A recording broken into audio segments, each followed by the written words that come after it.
नमस्ते दोस्तों, आपका हमारे चैनल पर एक बार फिर से हार्दिक स्वागत है। आज हम एक ऐसी अद्भुत और प्राचीन ज्ञान यात्रा पर निकलने वाले हैं जो हमें सिखाएगी कि हम अपने जीवन को स्वस्थ, सुखी और लंबा कैसे बना सकते हैं। यह यात्रा हमें किसी नई तकनीक या आधुनिक दवा की ओर नहीं, बल्कि हजारों साल पहले लिखे गए एक ऐसे महान ग्रंथ की ओर ले जाएगी जो आज भी उतना ही प्रासंगिक और शक्तिशाली है। हम सब चाहते हैं कि हम स्वस्थ रहें, बीमार न पड़ें, और अगर बीमार पड़ भी जाएं तो जल्दी से ठीक हो जाएं। हम सब एक ऊर्जावान और खुशहाल जीवन जीना चाहते हैं, लेकिन आज की इस भागदौड़ भरी जिंदगी में तनाव, गलत खानपान और बिगड़ी हुई जीवनशैली के कारण ये सब एक सपने जैसा लगता है। लेकिन क्या हो अगर मैं आपसे कहूं कि स्वस्थ और सुखी जीवन जीने का रहस्य हमारे पूर्वजों ने हजारों साल पहले ही खोज लिया था? क्या हो अगर हमारे पास एक ऐसी जीवन की निर्देश पुस्तिका हो जो हमें बताए कि हमें कब उठना है, क्या खाना है, कैसे रहना है और अपनी प्रकृति के अनुसार अपने शरीर और मन का संतुलन कैसे बनाए रखना है। आज हम उसी निर्देश पुस्तिका, उसी ज्ञान के सागर में डुबकी लगाने वाले हैं। आज हम बात करेंगे आयुर्वेद के 3 महान ग्रंथों में से एक आचार्य वाग्भट द्वारा रचित अष्टांग हृदयम के बारे में। यह किताब केवल बीमारियों और उनके इलाज के बारे में नहीं है, यह आयुर्वेद का सार है, उसका हृदय है। अष्टांग का अर्थ है 8 अंग, यानी आयुर्वेद की 8 प्रमुख शाखाएं, और हृदयम का अर्थ है हृदय या सार। ये किताब हमें आयुर्वेद के सभी 8 अंगों का व्यावहारिक और संक्षिप्त ज्ञान देती है, जिसे कोई भी आम इंसान आसानी से समझकर अपने जीवन में अपना सकता है। यह वीडियो इस महान ग्रंथ का केवल एक संक्षिप्त परिचय नहीं होगा, यह एक अत्यंत विस्तृत और गहन विवेचन होगा। हम लगभग 10,000 शब्दों में इस किताब के हर एक पहलू को, इसके मूल सिद्धांतों को, इसके द्वारा बताए गए स्वस्थ जीवन के नियमों को और इसके द्वारा वर्णित विभिन्न उपचारों को बहुत ही सरल, आम बोलचाल की भाषा में समझने का प्रयास करेंगे। यह यात्रा आपको आपके अपने शरीर और मन को एक नए नजरिए से देखने में मदद करेगी। ये आपको सिखाएगी कि कैसे छोटे छोटे बदलाव करके आप अपने जीवन की गुणवत्ता में बहुत बड़ा सुधार ला सकते हैं। तो चलिए, पूरी एकाग्रता और एक खुले मन के साथ हम आचार्य वाग्भट के इस अद्भुत ज्ञान अष्टांग हृदयम के अमृत का पान करते हैं।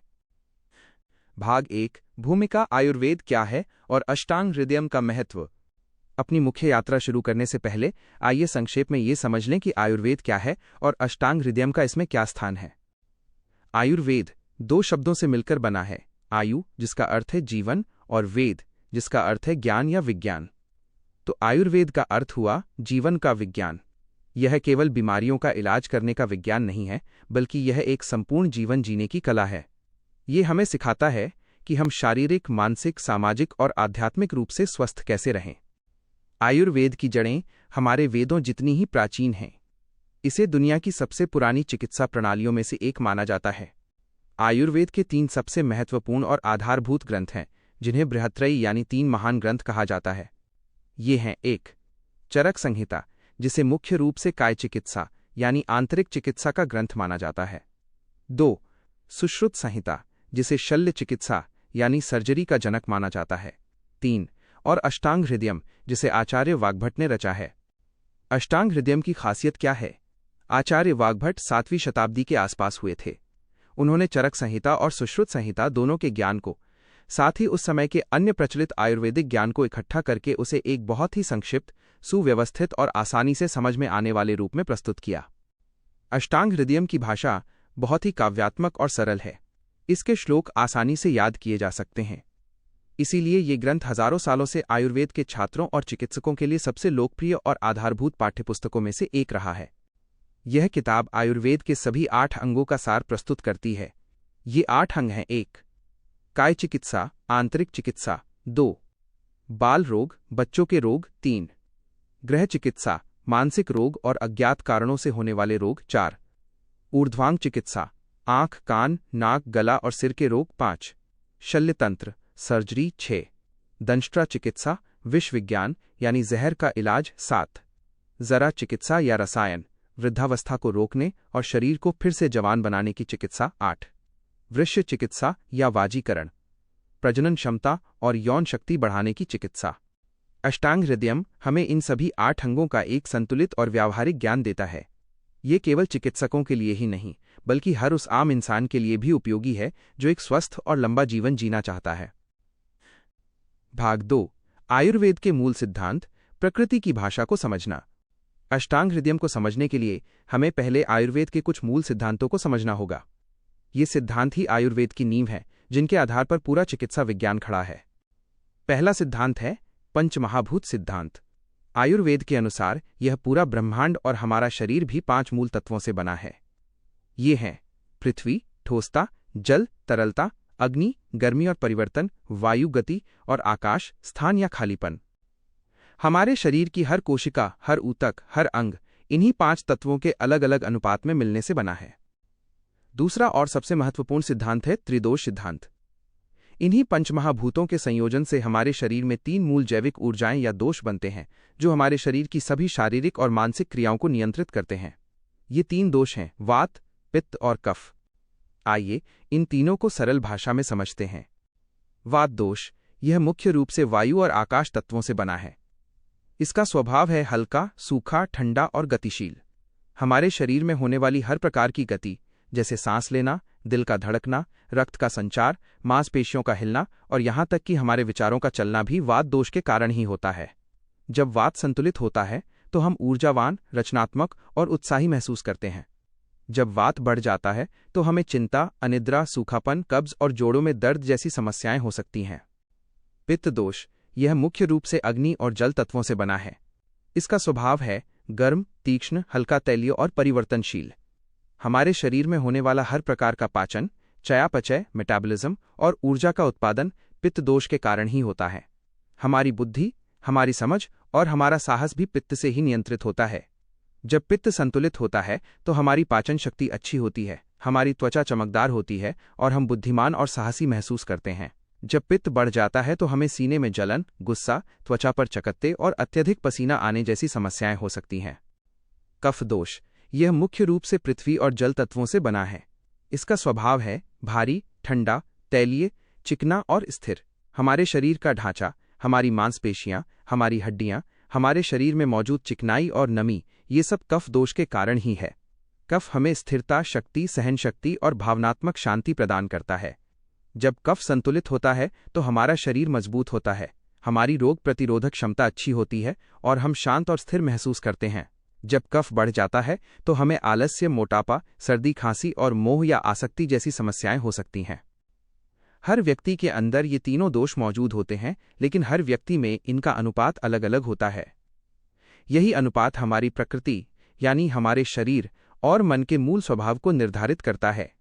कोई व्यक्ति वात प्रधान हो सकता है, कोई पित्त प्रधान और कोई कफ प्रधान, या फिर किसी में 2 दोषों का मिश्रण हो सकता है।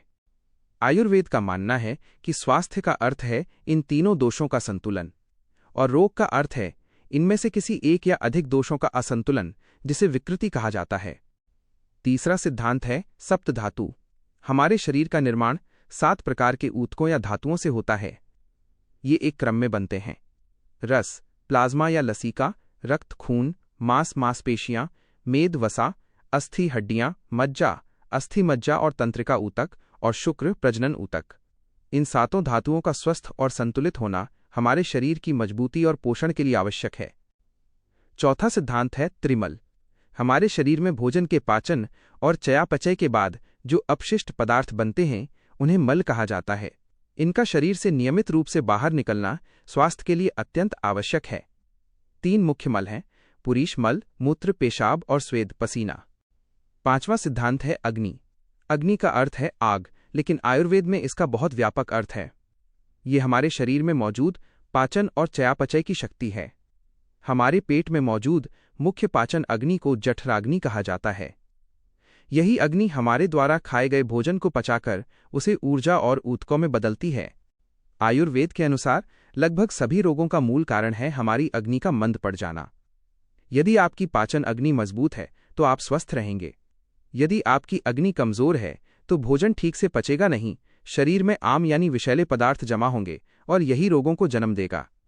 ये मूल सिद्धांत ही आयुर्वेद के निदान और उपचार का आधार हैं। एक आयुर्वेदिक चिकित्सक आपकी प्रकृति, मूल स्वभाव और विकृति वर्तमान असंतुलन को समझकर और आपकी अग्नि की स्थिति का आकलन करके आपके लिए एक व्यक्तिगत उपचार योजना तैयार करता है। भाग 3, सूत्रस्थान, स्वस्थ जीवन की नींव। अष्टांग हृदयम का पहला और सबसे बड़ा खंड है सूत्रस्थान। यह इस पूरी किताब की नींव है, जिसमें आयुर्वेद के मूल सिद्धांतों, स्वस्थ जीवन के नियमों और रोगों की रोकथाम के उपायों का वर्णन है। स्वस्थ वृत्त यानी स्वस्थ रहने का तरीका। सूत्र स्थान का एक बहुत बड़ा हिस्सा स्वस्थ वृत्त को समर्पित है, यानी वो विज्ञान जो हमें सिखाता है कि हम स्वस्थ कैसे रहें। इसमें दो मुख्य भाग हैं, दिनचर्या और ऋतुचर्या। दिनचर्या यानी आदर्श दैनिक दिनचर्या। वाग्भट हमें बताते हैं कि हमें हर दिन कैसा जीवन जीना चाहिए ताकि हमारे दोष संतुलित रहें और हम रोगों से बचे रहें। यह एक बहुत ही विस्तृत और व्यावहारिक मार्गदर्शिका है। सुबह ब्रह्म मुहूर्त में उठना, सूर्योदय से लगभग 1.5 घंटा पहले। यह समय वात प्रधान होता है, जो मन की शांति और ध्यान के लिए सबसे अच्छा होता है।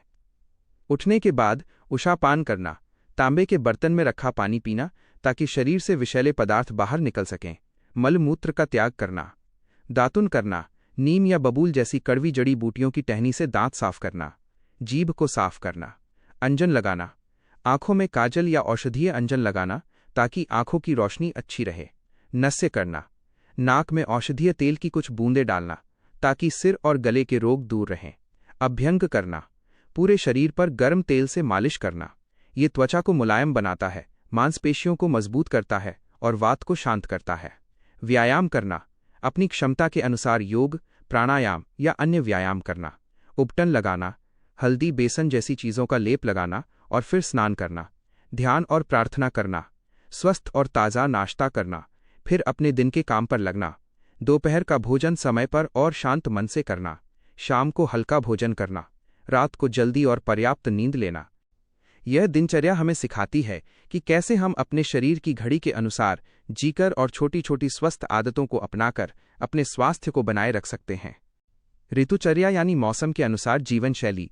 भारत में 6 मुख्य ऋतुएं होती हैं: वसंत, ग्रीष्म, वर्षा, शरद, हेमंत और शिशिर। हर ऋतु में मौसम बदलता है और उसके साथ ही हमारे शरीर में दोषों का संतुलन भी बदलता है। वाग्भट हमें हर ऋतु के अनुसार अपनी जीवन शैली और अपने खान पान में क्या बदलाव करने चाहिए, इसका विस्तृत मार्गदर्शन देते हैं। उदाहरण के लिए, गर्मी ग्रीष्म ऋतु में पित्त दोष बढ़ता है, इसलिए हमें ठंडा, मीठा और तरल भोजन अधिक खाना चाहिए और धूप में निकलने से बचना चाहिए। बरसात वर्षा ऋतु में वात दोष बढ़ता है और पाचन अग्नि कमजोर हो जाती है, इसलिए हमें हल्का, गर्म और सुपाच्य भोजन करना चाहिए और साफ सफाई का विशेष ध्यान रखना चाहिए। सर्दी हेमंत और शिशिर ऋतु में कफ दोष बढ़ता है और पाचन अग्नि मजबूत होती है, इसलिए हम भारी, गर्म और पौष्टिक भोजन खा सकते हैं और हमें गर्म तेल से मालिश करनी चाहिए। ऋतुचर्या का पालन करने से हम मौसमी बीमारियों से बच सकते हैं और पूरे साल स्वस्थ रह सकते हैं। आहार विधि यानी भोजन के नियम। सूत्रस्थान हमें बताता है कि हमें केवल क्या खाना चाहिए इस पर ही नहीं, बल्कि कैसे, कब और कितना खाना चाहिए इस पर भी ध्यान देना चाहिए। हमें हमेशा ताज़ा, गर्म और अपनी प्रकृति के अनुकूल भोजन करना चाहिए। भोजन शांत मन से बैठकर और अच्छी तरह चबाकर करना चाहिए। हमें केवल तभी खाना चाहिए जब हमें सच्ची भूख लगी हो और पेट को थोड़ा खाली रखकर खाना चाहिए, यानी ठूस ठूस कर नहीं खाना चाहिए। 2. विपरीत गुणों वाले खाद्य पदार्थों को एक साथ नहीं खाना चाहिए, जैसे दूध और मछली। भोजन के तुरंत बाद पानी नहीं पीना चाहिए। ये सरल नियम हमारी पाचन अग्नि को मजबूत रखते हैं और हमें कई बीमारियों से बचाते हैं। रोगों की रोकथाम। सूत्रस्थान हमें रोगों के कारणों और उन्हें रोकने के उपायों के बारे में भी बताता है। इसमें वेगों को न रोकने का सिद्धांत बहुत महत्वपूर्ण है। हमारे शरीर में 13 प्रकार के प्राकृतिक वेग होते हैं, जैसे मल, मूत्र, छींक, खांसी, भूख, प्यास, नींद आदि। इन वेगों को जबरदस्ती रोकना नहीं चाहिए, क्योंकि इससे शरीर में दोषों का असंतुलन पैदा होता है और रोग उत्पन्न होते हैं।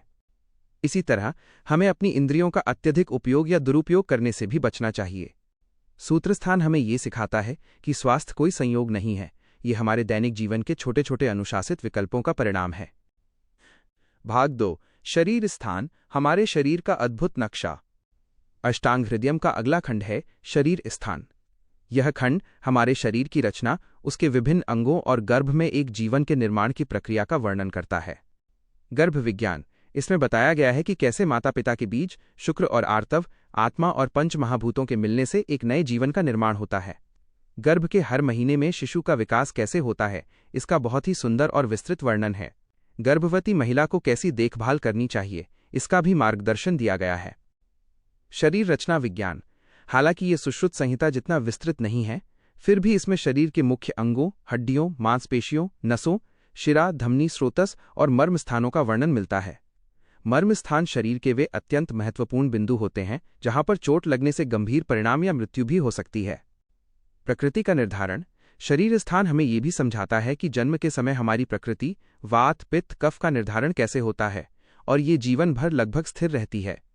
अपनी प्रकृति को समझना स्वस्थ रहने की दिशा में पहला कदम है। भाग 3 निदान स्थान रोगों के कारण को जानना। निदान का अर्थ है कारण। निदान स्थान हमें सिखाता है कि किसी भी रोग का सफलतापूर्वक इलाज करने के लिए उसके मूल कारण को जानना अत्यंत आवश्यक है। यह खंड विभिन्न रोगों के कारणों, उनके लक्षणों और उनके विकास की प्रक्रिया संप्राप्ति का वर्णन करता है।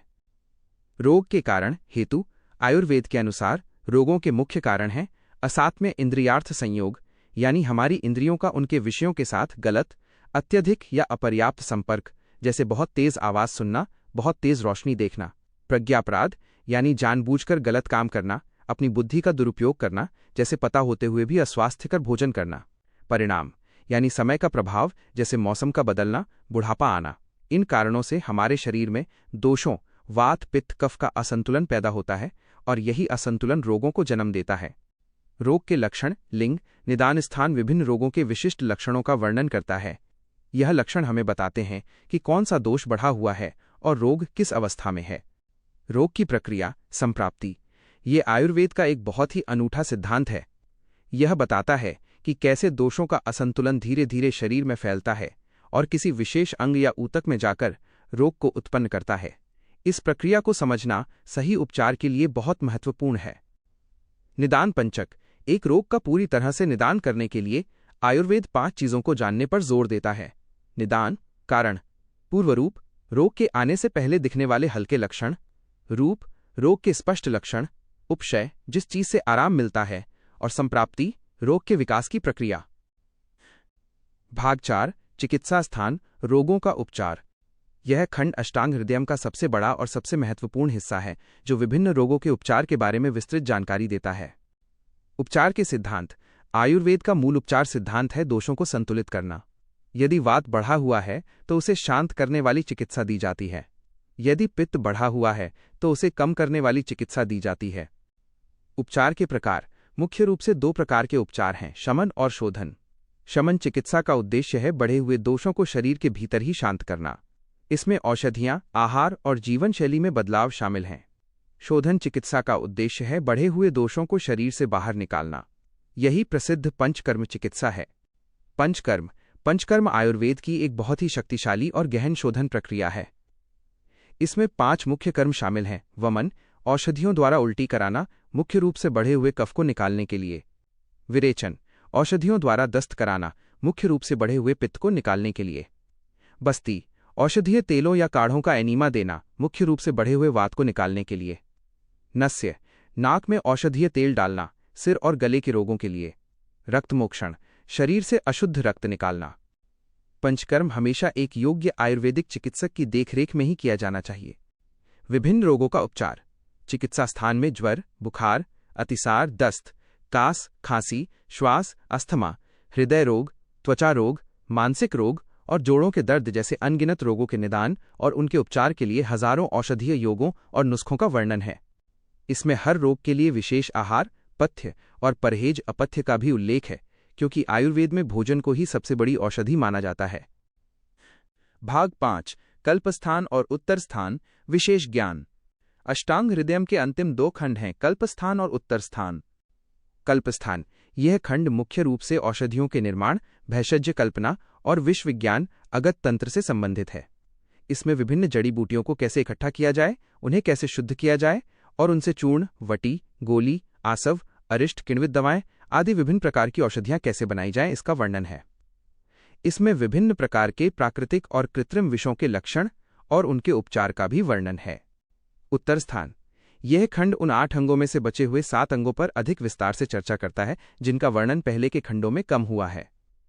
इसमें बाल रोग, मानसिक रोग, आंख कान नाक गले के रोग, सर्जरी, हालांकि सुश्रुत से कम विस्तृत, रसायन, कायाकल्प और वाजीकरण प्रजनन स्वास्थ्य पर अध्याय शामिल हैं।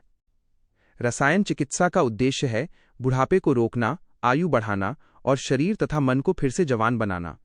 इसमें विशेष जड़ी बूटियों जैसे आंवला, अश्वगंधा और एक स्वस्थ जीवन शैली का पालन शामिल है। वाजीकरण चिकित्सा का उद्देश्य है प्रजनन क्षमता को बढ़ाना और एक स्वस्थ संतान की प्राप्ति में मदद करना। अंतिम अध्याय, निष्कर्ष, अष्टांग हृदयम का आज के लिए शाश्वत संदेश। तो दोस्तों, ये थी आचार्य वाग्भट के महान ग्रंथ अष्टांग हृदयम की एक बहुत ही विस्तृत और गहन यात्रा। हमने आयुर्वेद के मूल सिद्धांतों, पंचमहाभूत, त्रिदोष, सप्त धातु, त्रिमल और अग्नि को समझा।